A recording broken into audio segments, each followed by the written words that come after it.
Somebody pray for me. It been a day for me. Yeah, yeah.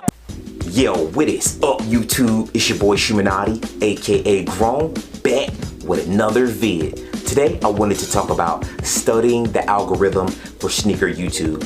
Yes, ladies and gentlemen, I'm back with another video to add to the playlist. This is another video where I just drop tips and tricks and jewels and different ideas for you to marinate on that can help you possibly grow your YouTube channel and be the sneaker YouTuber that you want to be. So please make sure you like, comment, subscribe, hit the thumbs up on this video, click that like button. If you're new here, welcome to the show. If you're a regular, welcome back. I appreciate you guys pulling up and watching the video. It's a million sneaker YouTubers, so if you're watching me, I want to make sure I do justice with the time you give me. With that being said, let's get right into it, guys. So I wanted to talk about studying the sneaker YouTuber algorithm.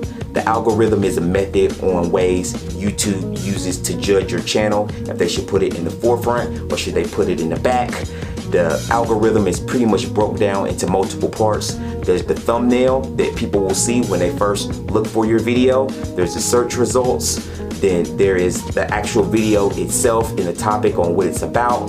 Then there's how is the public taking to the video once it's released, and how is YouTube taking the video once it's released. Are they promoting it? Are they recommending it? Or is it just another typical video out of the thousands of videos that they spew out every second? But here is a few tips to help you make sure that you can learn how to manipulate and masturbate the algorithm so that YouTube will recommend you, promote your videos, you get more views, you make more money, you'll start to rank and be the YouTuber that you ultimately want to be. The number one advice I can give you is the thumbnail. That is the first thing everyone sees. Flat out, you gotta start getting Photoshop thumbnails. That's what I've been working towards more now because I produce good content, but if you don't have a good thumbnail, people are not going to watch it.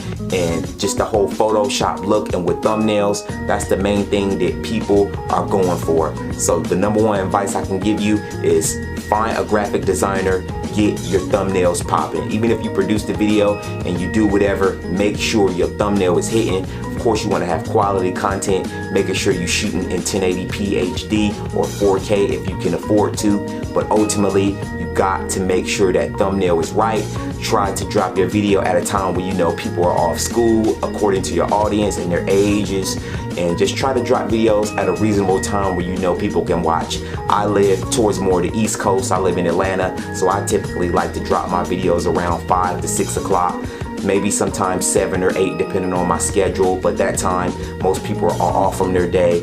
Kids are out of school. If they're just messing around, they're at home, they want to look at sneaker YouTube, that I want to make sure I got something new for them as soon as possible. But these are just a few little tips to manipulate the algorithm, guys. Hopefully it works out for you. Just keep dropping jewels, keep working, don't give up. YouTube takes time. Just know if it doesn't happen today or tomorrow, it will happen as long as you continue to make consistent content and you keep dropping those vids. Stay inspired, keep working, and work harder, and always be closing. So I hope you guys enjoyed this video. Hit that thumbs up, like, comment, subscribe. I hope I inspired you. I'll see you guys in the next one. Illuminate. So you know how we do about this time. It's grown and I approve this message. Intangible entertainment. We famous, bitch. It's grown. I'm gone. Intangible entertainment. We famous, bitch.